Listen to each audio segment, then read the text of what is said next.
one of your jobs to educate your patients, right? Because that's your future.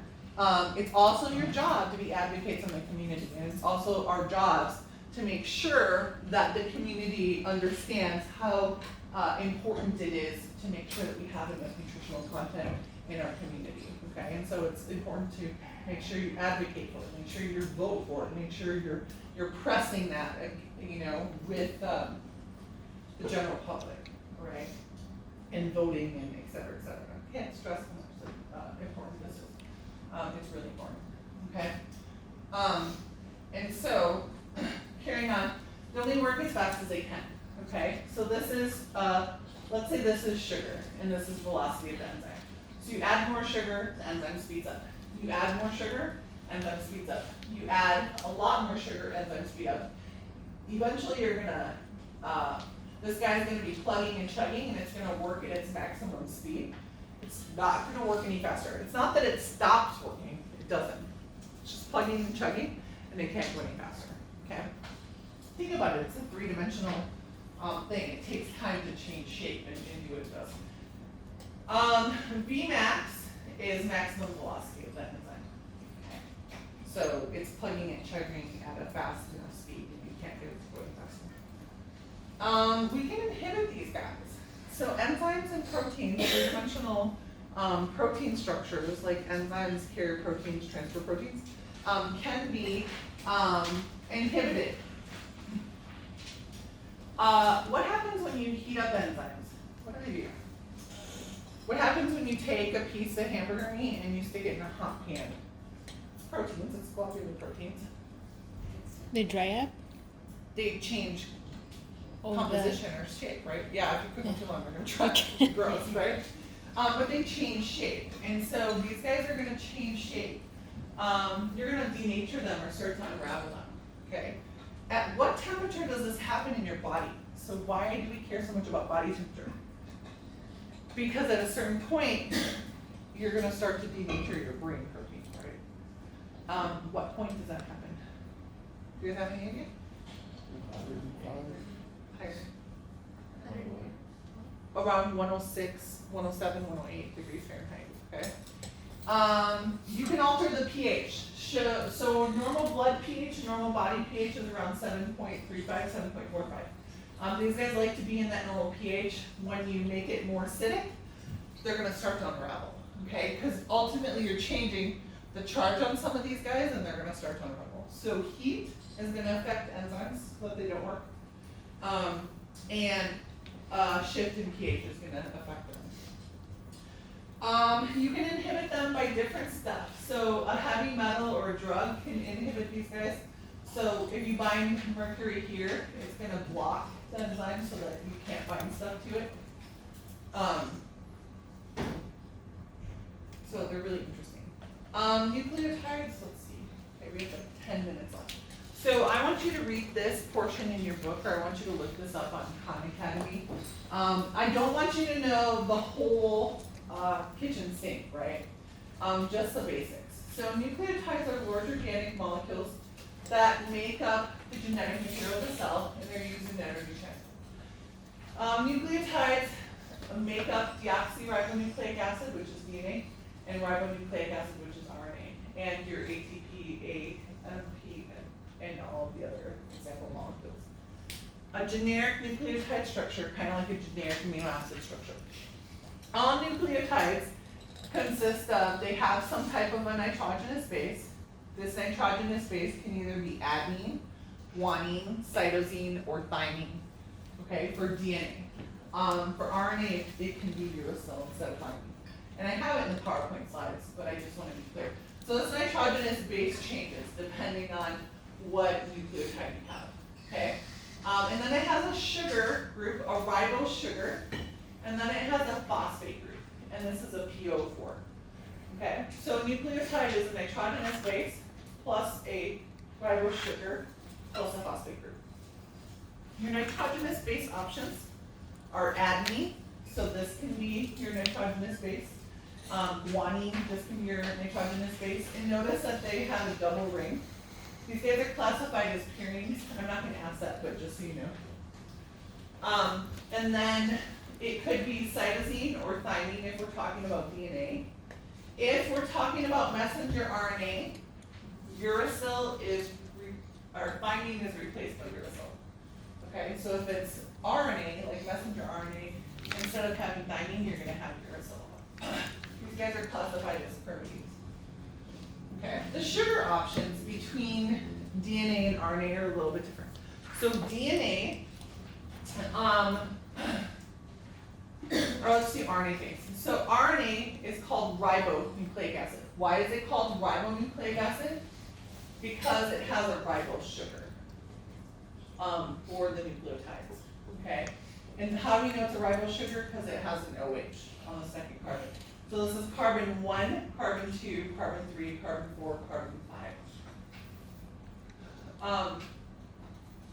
And so that's a OH on the second carbon. Okay, this is a sugar that you find in RNA, ribonucleic acid. In DNA, it's slightly different. In DNA, notice it's still a ribose sugar, but on the 2 carbon, we have deoxy. What does deoxy mean? Without, like D means without, oxy, oxygen. So the second carbon, there's no oxygen. Okay, not much of a difference to us, but it's a really big difference for DNA and RNA. So RNA has a ribose sugar for the sugar group. DNA has the deoxyribose, the no oxygen, for the sugar group. Okay. DNA is comprised of 2 strands of complementary chains of nucleotides. And keep in mind the nucleotide is your phosphate group, deoxyribose sugar, and the nitrogenous base. Okay.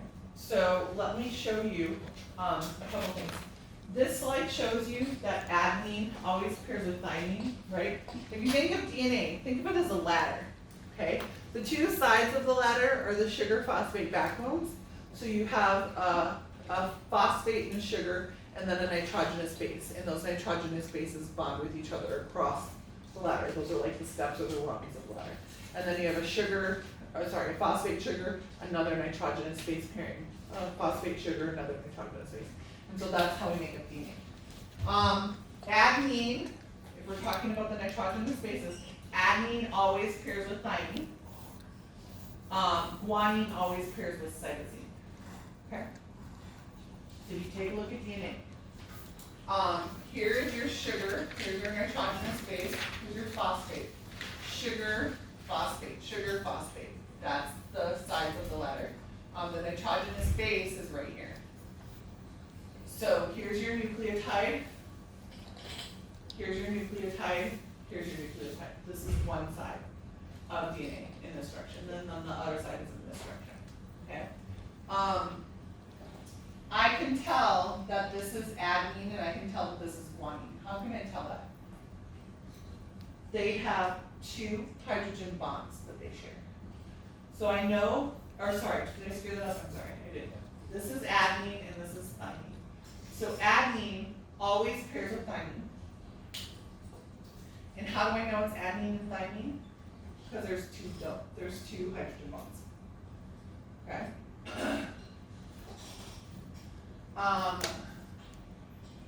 Guanine always pairs with cytosine. How do I know that? Because there's 3. Or how do I know if this is guanine and cytosine? Because there's 3 hydrogen bonds. So it's always going to be C and G pairing together and A and T pairing together. And this is what DNA is composed of. What is DNA used for?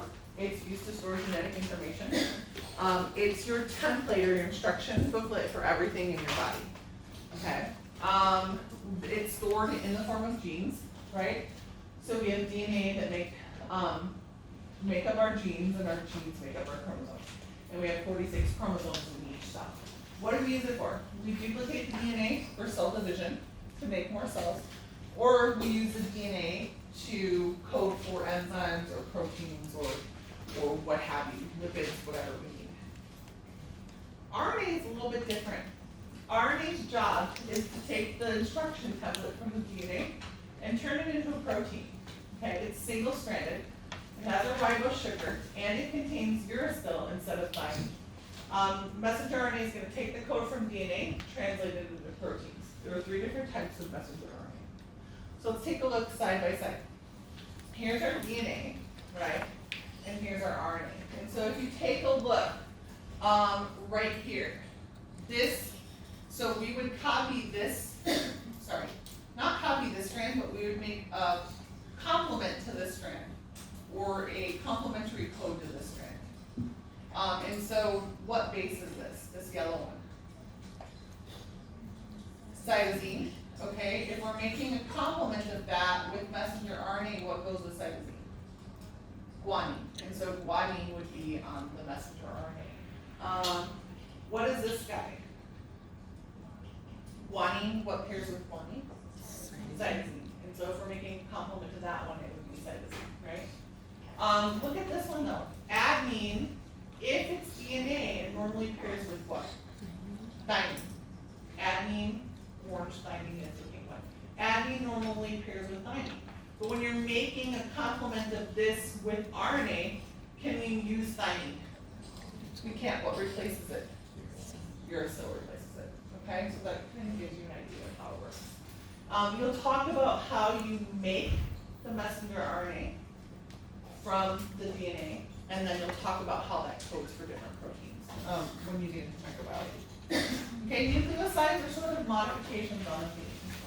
We have AMP, ADP, and ATP. ATP is your adenine, your ribose, and your phosphate groups. Notice these phosphate groups. Here's one phosphate group. What's the charge on that phosphate? -1. And then you're going to stick another phosphate with a -1 next to this one. Are they going to attract each other or repel each other? Repel. It's really hard to get this second one stuck to the first one. It takes a lot of energy.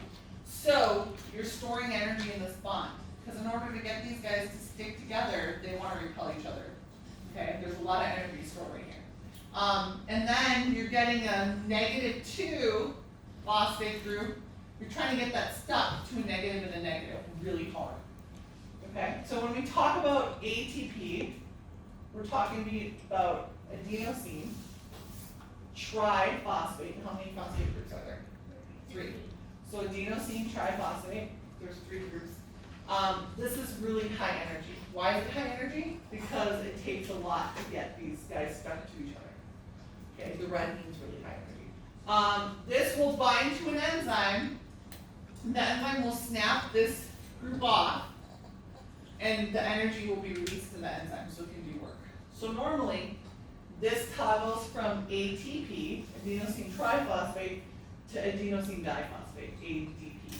Okay? This is made in metabolism. This is used for enzymes or to transport stuff or whatever. Okay? Nucleosides, just to give you an idea, here's some nucleosides. NAD plus is an electron carrier in metabolism, cyclic AMP. And then we'll stop there. We'll finish up the micronutrients and then we'll start the cell stuff on Monday. Okay? Is anything due Monday for lab, guys? Yes, what's due? Lab 1, right? And then, not the nutrition, I think we have one more week for nutrition and conversions. Okay? So just lab 1? Huh? Just the lab 1? I think it's just lab